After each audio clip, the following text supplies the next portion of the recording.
Students, एक बार फिर से आप सभी का स्वागत है साइंस एनालिसिस यूट्यूब चैनल के इस मज़ेदार प्लेटफॉर्म पर। हाँ तो स्टूडेंट, आप सभी को पता था कि हमारी साइंस में धमाका सीरीज चल रही थी, ठीक है। तो धमाका सीरीज के पार्ट 1 और पार्ट 2 वीडियो हमने आपको अपलोड कर दिए थे, ठीक है। पार्ट 1 वीडियो में हमने आपको बायोलॉजी का क्वेश्चन बताया था और पार्ट 2 में मैंने आपको फिजिक्स का एक मोस्ट इंपॉर्टेंट 7 मार्क्स का क्वेश्चन बताया था, ठीक है। तो इस वीडियो को आप लोग अच्छे से देखिएगा, ठीक है। इंपॉर्टेंट वीडियो है, बहुत ज़्यादा इंपॉर्टेंट क्वेश्चन आज की इस वीडियो में डिस्कस करने वाले हैं। तो इसलिए वीडियो को शुरू से लेकर एंड तक देखना, ठीक है। आज की इस वीडियो में हम स्टूडेंट डिस्कस करेंगे क्लास 10 केमिस्ट्री का 7 मार्क्स का एक बहुत ज़्यादा इंपॉर्टेंट क्वेश्चन, ठीक है, जो कि आपकी बोर्ड परीक्षा 2022 के लिए बहुत ज़्यादा इंपॉर्टेंट होगा, ठीक है। अगर आप चैनल पर नए हो, चैनल को सब्सक्राइब कर सकते हो और वीडियो पसंद आए तो वीडियो को भी लाइक कर सकते हो, ठीक है। तो अगर आप चैनल पर नए हो, चैनल को सब्सक्राइब कर लेना। हमारे चैनल पर बहुत सारे इंपॉर्टेंट क्वेश्चन की वीडियोस अपलोड कर दी गई, आप उन्हें भी देख कर सकते हो, ठीक है। तो आज हम डिस्कस करेंगे 7 मार्क्स का मोस्ट इंपॉर्टेंट लॉन्ग क्वेश्चन। तो चलिए देखते हैं। चलिए स्टूडेंट्स, देखते हैं हमारा जो मोस्ट इंपॉर्टेंट क्वेश्चन है, बहुत ज़्यादा इंपॉर्टेंट है और वेरी वेरी इंपॉर्टेंट क्वेश्चन है अगर आप बोर्ड एग्जाम 2022 का पेपर देने वाले हो, ठीक है। आप इस क्वेश्चन को 100% समझ के जाएंगे, याद करके जाएंगे और ये इस प्रकार का क्वेश्चन आपको है कि आपको केवल 5 से 10 मिनट में अगर आप लोग लर्न करोगे तो याद हो जाएगा, ठीक है। आपको क्वेश्चन बैंक से रटने की जरूरत नहीं पड़ेगी, 10 से 15 बार रटो तब जाकर आपका आंसर क्लियर हो और इसके बाद आपके जाके कितने मार्क्स मिले, 7 मार्क्स। तो वो काम नहीं करूंगा मैं। आपको जितना आंसर मैं बताऊंगा बहुत आसान लैंग्वेज में लिखा गया क्वेश्चन होगा और बोर्ड एग्जामिनर आपका एक भी नंबर नहीं काट सकता, ठीक है। और अगर आपने कोई भी गलती की तो आपका नंबर कट सकता है। जैसे मैं बताऊंगा वैसे आपको लिखना है, ठीक है। आप अपनी लैंग्वेज पे भी लिख सकते हो, मैं आपको बताऊंगा भी, ठीक है। चलिए क्वेश्चन पढ़ते हैं। क्वेश्चन क्या है? क्वेश्चन है, देखिए स्टूडेंट्स, कि ग्लेशियल एसिटिक अम्ल क्या है, ठीक है। यानी कि जो आपका ग्लेशियल एसिटिक अम्ल है ये है क्या। इससे पहले आपको एसिटिक अम्ल के बारे में पता होना चाहिए कि एसिटिक अम्ल क्या होता है, फिर आप लोग ग्लेशियल एसिटिक अम्ल जान पाओगे, ठीक है। तो ग्लेशियल एसिटिक अम्ल क्या है ये हमको बता देना है। फिर देखिए क्वेश्चन पूछा जा सकता है कि एसिटिक अम्ल की 4 अभिक्रियाओं का समीकरण लिखिए। यानी कि एसिटिक अम्ल की कोई 4 निम्नलिखित रासायनिक समीकरण दीजिए, यानी कि एसिटिक अम्ल की 4 रिएक्शंस दीजिएगा, ठीक है। वेरी वेरी इंपॉर्टेंट क्वेश्चन है, ठीक है। इस प्रकार से क्वेश्चन बन सकता है और इस प्रकार से भी क्वेश्चन बन सकता है। क्वेश्चन सेकंड प्रकार से बन सकता है आपके बोर्ड परीक्षा में कि एसिटिक अम्ल की 3 रासायनिक गुणों की अभिक्रिया लिखिए। लाइक इसमें आपको 3 रासायनिक गुणधर्म बताने हैं। देखिए यहाँ पर क्वेश्चन आपसे लंबे फॉर्मेट में पूछा जा सकता है। आपसे ग्लेशियल एसिटिक अम्ल के बारे में पूछा जा सकता है और आपसे एसिटिक अम्ल की 4 अभिक्रियाओं के बारे में भी पूछा जा सकता है। तो आपका ये लंबे फॉर्मेट का क्वेश्चन है और ये छोटे फॉर्मेट का क्वेश्चन है। मेरी आप बात समझ पा रहे हैं, ठीक है। कि मैं ये कह रहा हूं कि जो ये क्वेश्चन है आपसे, इसमें केवल आपकी 3 रिएक्शन पूछी जा सकती हैं, जबकि आपका जो ये क्वेश्चन है इसमें अगर पूछा जाएगा तो इसमें आपकी 4 रिएक्शन लिखनी पड़ेंगी और आपको ग्लेशियल एसिटिक अम्ल के बारे में भी लिखना पड़ेगा। तो मैं दोनों क्वेश्चन को आपको करा दूंगा, दोनों, चाहे ये आया और चाहे ये आया। अगर आप एक ही प्रकार का क्वेश्चन लिख कर लाएंगे तो आपको ज्यादा मार्क्स मिलेगा। अगर आपने जैसे एसिटिक अम्ल के बारे में पूछ दिया गया, अगर आप यहाँ पर ग्लेशियल एसिटिक अम्ल के बारे में बता देंगे ना, तो आपको एग्जाम में अच्छा इंप्रेशन पड़ेगा और वो आपको अच्छे मार्क्स देगा। समझ में आया? चलिए तो एक बार हम देखते हैं ग्लेशियल एसिटिक अम्ल होता क्या है, ठीक है। देखिए स्टूडेंट्स, एसिटिक अम्ल क्या होता है, ठीक है। एसिटिक अम्ल तो आपको पता ही होगा क्या होता है, ठीक है। एसिटिक अम्ल यानी कि एथेनोइक अम्ल। कौन सा अम्ल? बोलिएगा, एथेनोइक एसिड। कौन सा एसिड? Ethanoic acid. यार इसके बारे में नहीं पता होगा तो आप लोग चैप्टर अच्छे से नहीं पढ़कर आए होंगे। एथेनोइक एसिड, इसका जो सूत्र होता है बच्चों, इसका जो आपका रासायनिक सूत्र होता है वो होता है CH3COOH, ठीक है। ये आपको दिया गया है, ठीक, CH3COH। बट ये जो फिगर आपका बना हुआ है ये गलत बना हुआ है, ये आपका रॉन्ग फिगर है। इसका फिगर कैसे बनेगा वो मैं आपको बताऊंगा, ठीक है। इस प्रकार का फिगर मैं इसलिए बना के लाया हूं कि बहुत सारे स्टूडेंट्स गलती कर देते हैं। वो क्या करते हैं, O को अलग कर देते हैं और H को अलग कर देते हैं, बट आपको ये गलत है, ये नहीं करना। आपको इसका फिगर कैसे बनाना है, आपको सेम एक हाइड्रोजन और 2 हाइड्रोजन ले लेने हैं, ठीक है। 2 हाइड्रोजन ले लेने हैं। अब आपको पता होगा कि आयिक अम्ल का जो समूह होता है वो किस प्रकार से होता है। आयिक अम्ल के एक कार्बन में डबल बॉन्ड ऑक्सीजन जुड़ा होता है और सिंगल बॉन्ड जो OH जुड़ा हुआ होता है, ठीक है। तो यहाँ पर 2 कार्बन है, इन दोनों के बीच सिंगल बॉन्डिंग होगी और ये बचा हुआ कार्बन आपके 3 हाइड्रोजन के साथ जुड़ जाएगा, ठीक है। इसका नामांकन कैसे करेंगे, इसमें 2 कार्बन है, तो मेथ यानी कि एथ आएगा। एथ आया तो अब हम जान गए एथ आया, और लास्ट में कौन सा समूह जुड़ा हुआ है, एथेनोइक अम्ल। तो इसका नाम क्या हो जाएगा बच्चों, एथेनोइक अम्ल। आई होप सभी को तो इसका नाम समझ में आ गया होगा। ठीक है, तो एसिटोइक अम्ल का जो नाम होता है प्यारे बच्चों, एथेनोइक अम्ल होता है। ठीक है, हम लोग एथेनोइक अम्ल की बात कर रहे हैं, यानी एसिटिक अम्ल की। अभी हम बात करेंगे ग्लेशियल एसिटिक अम्ल की। ठीक है, तो ये हमारा एसिटिक अम्ल होता है, जिसका सूत्र होता है CH3COOH। ठीक है, इसका संरचना सूत्र होता है कुछ इस प्रकार का, मैंने आपको बनाया है। ठीक है, तो अब हम बात करेंगे स्टूडेंट्स, एसिटिक अम्ल पता हो गया, अब हम बात करेंगे कि हमारा ग्लेशियल एसिटिक अम्ल क्या होता है। ठीक है, आपको बहुत अच्छे से सब कुछ बताया जाएगा। ठीक है, आप इस प्रकार से लिख कर आओगे, एग्जामिनर फुल मार्क्स देगा आपको। ठीक है, मैंने भी इस प्रकार से लिखा था, समझ में आया। तो मैंने जिस प्रकार से बताया उस प्रकार से अगर आप करोगे तो आपको फुल मार्क्स मिलेगा। समझ में आया, ओके। तो देखिएगा, अब आप देखो ग्लेशियल एसिटिक अम्ल क्या होता है। देखिए ग्लेशियल एसिटिक अम्ल क्या होता है, एक बार पढ़ते हैं फिर मैं आपको खुद समझाऊंगा। देखिए लिखा हुआ है, शुद्ध एवं बर्फ के समान जमे हुए, शुद्ध एवं बर्फ के समान जमे हुए एथेनोइक अम्ल को ग्लेशियल एसिटिक अम्ल कहा जाता है। इसका गलनांक बिंदु 290 केल्विन होता है। स्टूडेंट इसका मतलब समझना है कह क्या रहा है। तो देखिएगा स्टूडेंट्स, जो आपका एसिटिक अम्ल है वो आपको सबसे पहले शुद्ध एसिटिक अम्ल लेना है। कैसा शुद्ध होना चाहिए, एकदम प्योर होना चाहिए। आप प्योर कहने का मतलब जैसे कि आप कोई भी पानी पीते हो तो अगर उस पानी को आप फिल्टर कर देते हो वो पानी एकदम प्योर हो जाता है। ठीक है, तो यहाँ पर आपको जो एसिटिक अम्ल लेना है प्यारे बच्चों, जो आपको एसिटिक अम्ल लेना है, एसिटिक एसिड जो आपको लेना है वो एकदम प्योर होना चाहिए, और वो प्योर होना चाहिए। इसके बाद आपको उसको बर्फ की अवस्था में ला लेना है। जब आप उसको बर्फ की अवस्था में ला दोगे तो कैसा हो जाएगा, बर्फ के समान हो जाएगा। ठीक है, यानी कि आपका कठोर हो जाएगा, जिस प्रकार की बर्फ होती है। ठीक है, तो यह वहीं पर यहाँ पर वही तो लिखा हुआ है कि शुद्ध एवं बर्फ के समान। कैसा, शुद्ध होना चाहिए और बर्फ के समान होना चाहिए। कौन, एसिटिक अम्ल। शुद्ध एवं बर्फ के समान जमा हुआ, किस प्रकार से, बर्फ की तरह जमा हुआ, जो आपका एथेनोइक यानी एसिटिक अम्ल है, क्या कहलाता है प्यारे बच्चों, एसिटिक एसिड, सॉरी आपका ग्लेशियल एसिटिक एसिड कहलाता है। क्या कहलाता है, ग्लेशियल एसिटिक एसिड। अब इसका जो गलनांक बिंदु होता है, लाइक इसको दोबारा हम जब गलित अवस्था में लाएंगे प्यारे बच्चों इसको, तो वो 290 केल्विन पर लाएंगे। किसने, 290 केल्विन पर। समझ में आया, नहीं आया, दोबारा समझ लेना। ठीक है, अब देखो समझो, नहीं समझ में आया ना, देखो जैसे कि मैंने क्या कहा, आपका एसिटिक अम्ल है एकदम शुद्ध होना चाहिए। ये कैसा, शुद्ध होना चाहिए। शुद्ध होने के साथ साथ इसको क्या करेंगे, बर्फ की अवस्था में, किसकी अवस्था में प्यारे बच्चों, बर्फ की अवस्था में इसको ला देंगे। बर्फ की अवस्था में लाने के बाद ये जब बर्फ की अवस्था में आ जाएगा तो क्या होगा, ये जो शुद्ध भी है बर्फ की अवस्था में जमा हुआ है, तो ये हमारा ग्लेशियल एसिटिक एसिड कहलाएगा। क्या, ग्लेशियल एसिटिक एसिड। वास्तव में ये होता हमारा क्या होता है, एसिटिक एसिड है ये, लेकिन जब इसको जमा देते हैं और ये शुद्ध हो जाता, शुद्ध जमा हुआ जो होता है वो आपका ग्लेशियल एसिटिक एसिड कहलाता है। इसका जो गलनांक बिंदु होता है वो 290 केल्विन होता है। बस इतना लिख दीजिएगा, इतना ही आपको करके आना है ग्लेशियल एसिटिक अम्ल की डेफिनेशन में। समझ में आया, ये आपकी डेफिनेशन है, आप इसको तैयार कर सकते हो। अब हम बात करते हैं प्यारे बच्चों कि हमारे एसिटिक अम्ल के 4 अभिक्रियाओं के बारे में, 4 मोस्ट इंपॉर्टेंट रिएक्शंस के बारे में। ठीक है, वीडियो पसंद आ रही है वीडियो को लाइक कर देना। ठीक है, चलिए स्टूडेंट्स, देखिएगा पहला हमारा पॉइंट है, आप लोग हेडिंग डालिएगा। हेडिंग है कि एसिटिक अम्ल की 4 रिएक्शंस। ठीक है, जैसा कि मैंने आपको बताया था 4 रिएक्शंस मैं बताऊंगा, दोनों आंसर अलग अलग हैं लेकिन आंसर आपको एक ही लिख कर आना है। ठीक है, तो 4 रिएक्शंस कौन कौन सी होंगी। तो पहली रिएक्शन हमारी है एसिटिक अम्ल के रासायनिक गुणधर्मों में पहली रिएक्शन है कि क्षारक के साथ अभिक्रिया। क्षारक के साथ अभिक्रिया यानी कि क्षारक आप लिख सकते हो, जैसे कि क्षारक कौन हो सकता है, सोडियम आपका क्षार है। ठीक है, तो आप क्षार, सोडियम के साथ क्षार, जैसे NaOH ले सकते हो आप लोग। ठीक है, CaOH ले सकते हो, कैल्शियम हाइड्रोक्साइड ले सकते हो। ठीक है, तो मैं यहाँ पर ले रहा हूँ आपका सोडियम हाइड्रोक्साइड। ठीक है, क्या ले रहा हूँ, सोडियम हाइड्रोक्साइड। हम बात करते हैं सोडियम हाइड्रोक्साइड का सूत्र क्या होता है, आपको पता होगा, NaOH। ठीक है, आपको सभी को ये पता होगा कि सोडियम हाइड्रोक्साइड का सूत्र NaOH होता है। ठीक है, किसके साथ क्रिया करा रहे हैं बच्चों, एसिटिक अम्ल के साथ। 4 हमने रिएक्शन की बात करेंगे, वो भी किसके साथ, एसिटिक अम्ल के साथ, एसिटिक एसिड के साथ। तो एसिटिक एसिड का जो सूत्र होता है आप सभी को पता होगा, अभी मैंने बताया था CH3COOH। ठीक है, अभी मैंने आपको बताया था। ठीक है, इन दोनों की हम लोग क्या करेंगे, आपस में रिएक्शन करेंगे। ठीक है, आई होप सभी को, बहुत सारे बच्चों को पता भी होगा इसकी रिएक्शन करने पर क्या होता है। चलिए मैं बताता हूं। तो देखिए CH3COOH।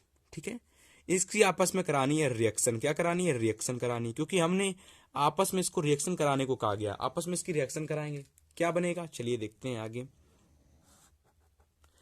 आपस में रिएक्शन करेंगे तो प्यारे बच्चों होगा क्या, जो आपका Na होगा प्यारे बच्चों, वो आपका प्लस में टूटेगा। किसमें? प्लस में टूटेगा।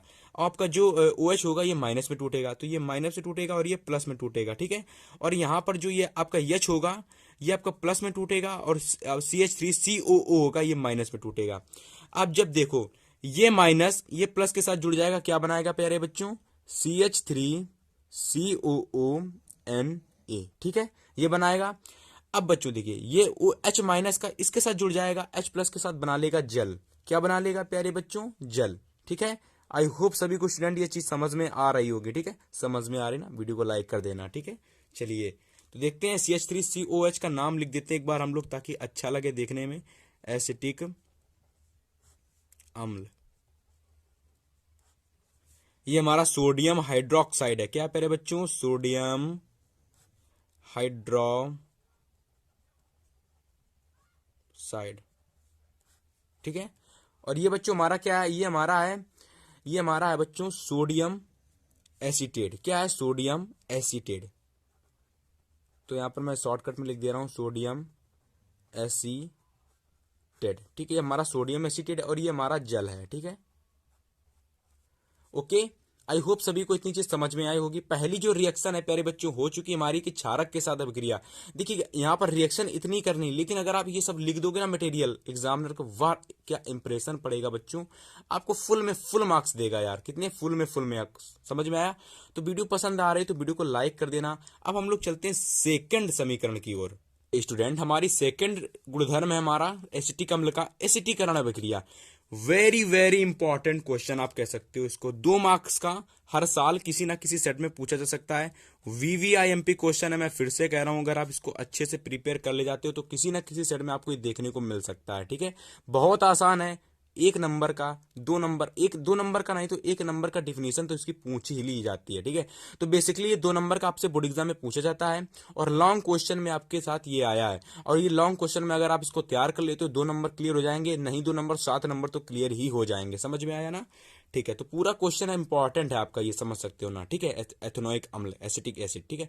देखिए यहाँ पर क्या कहा गया है कि एसिटीकरण अभिक्रिया का रासायनिक समीकरण। एसिटीकरण अभिक्रिया क्या है इसको समझेंगे पहले, ठीक है।